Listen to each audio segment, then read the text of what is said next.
But we don't talk anymore. Like we used to, like we.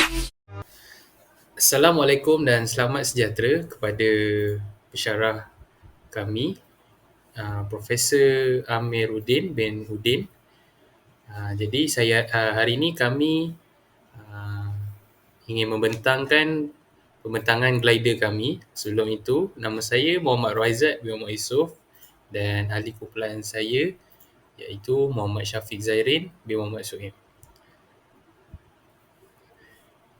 Okey, untuk pengenalan, apa itu glider? Glider adalah sebuah pesawat layar ringan tanpa enjin yang diterbang menggunakan daya-daya tertentu. Daya yang terlibat dalam menerbangkan glider itu adalah daya angkat ataupun lift, iaitu daya yang ke atas, daya graviti, daya yang ke bawah terhasil dari berat glider dan ia menghalang daya angkat, dan seterusnya daya tujar, iaitu daya yang ke hadapan, dan terakhir daya seret, iaitu daya yang menghalang pergerakan ke hadapan. Jenis-jenis glider yang ada di dunia ataupun di dalam negara kita mungkin.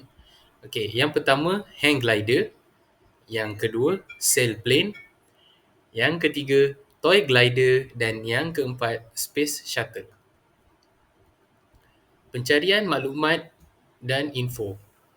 Yang pertama berkenaan dengan fuselage yang berada di glider, seterusnya wings di bahagian tepi glider dan tail di bahagian belakang glider.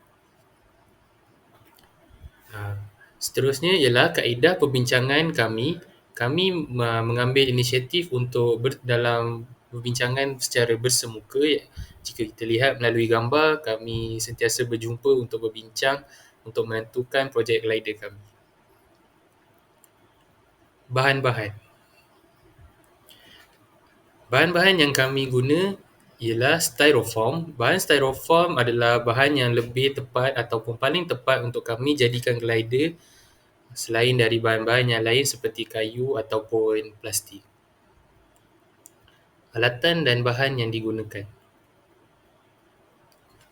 Okey, langkah kerja kami yang pertama, kami melukis pelan badan dan sayap yang telah kami kaji pada papan styrofoam menggunakan pensel, marker pen dan juga pembaris, ataupun kalau kita dapat lihat di situ adalah pembaris yang berbentuk T. Yang kedua, kami memotong papan styrofoam mengikut ukuran pelan yang telah kami lakar pada papan tersebut menggunakan styrofoam cutter bagi mendapatkan hasil yang lebih kemas berbanding menggunakan pisau biasa. Yang ketiga, kami memotong bahagian sayap glider.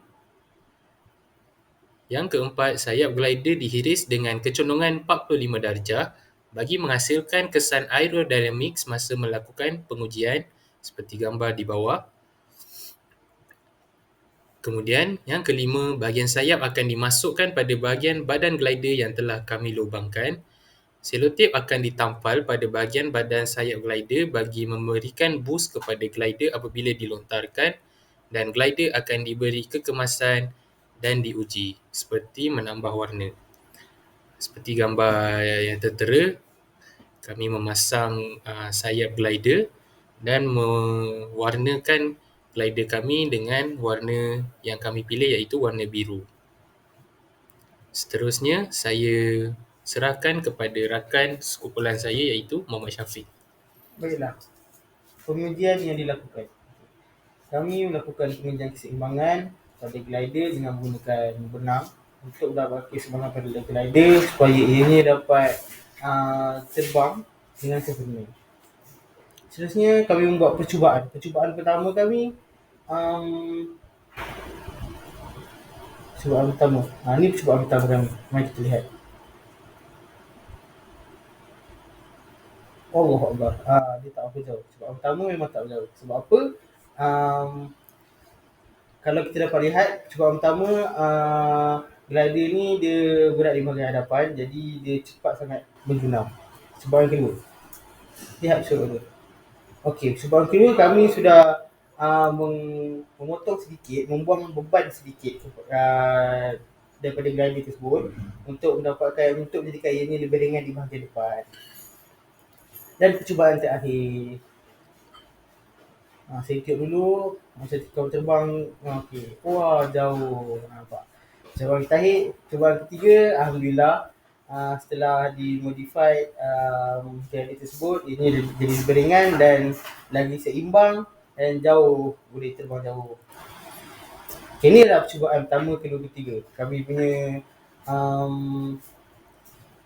Hasil. hasil. Jarak percubaan pertama adalah 3.1 meter dengan mencatatkan masa 3 saat, dan kestabilan dia macam saya cakap tadi, ianya berat di bahagian depan. Percubaan kedua, kami mencatatkan 5.2 meter dan masa yang dicatat adalah 5 saat. Okey. Macam saya cakap juga tadi, ianya berat di bahagian hadapan, dapat lihat. Okey. Percubaan ketiga, percubaan terakhir, jarak yang kami catatkan adalah 10.1 meter dan masa yang diambil adalah 7 saat. Kestabilan lebih stabil dan mendarat dengan sempurna. Okey. Kemudian lukisan-lukisan AutoCAD. Okey, lukisan-lukisan ini dihasilkan menggunakan beberapa gabungan kaedah yang telah kami belajar sepanjang kursus SPPE 2112. Lukisan kejuruteraan berbantu komputer.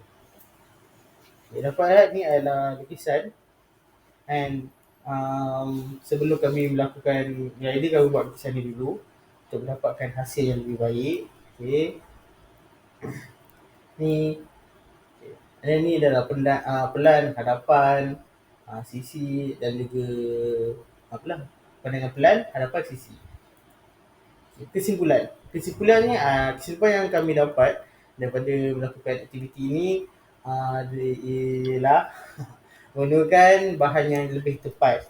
Itu adalah penting. Okay, kami telah membuat research tentang glider ni, bahawa bahan yang paling tepat adalah styrofoam. Sebab styrofoam ni dia ringan and dia tak berat. And then semakin ringan bahan digunakan, semakin baik glider terbang. Macam saya cakap tadi lah, styrofoam ni ringan. Yang ketiga, bentuk dan saiz glider adalah penting untuk memastikan glider terbang lama dan jauh di udara. Macam kami buat glider kami sebenarnya besar, agak besar, and ini alhamdulillah dapat terbang dengan jauh. Yang terakhir, bahagian eco glider penting untuk stabilkan glider. Yang tu penting. Sekian sahaja daripada kami. Terima kasih. Terima kasih. Assalamualaikum.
It's on 40 in my record.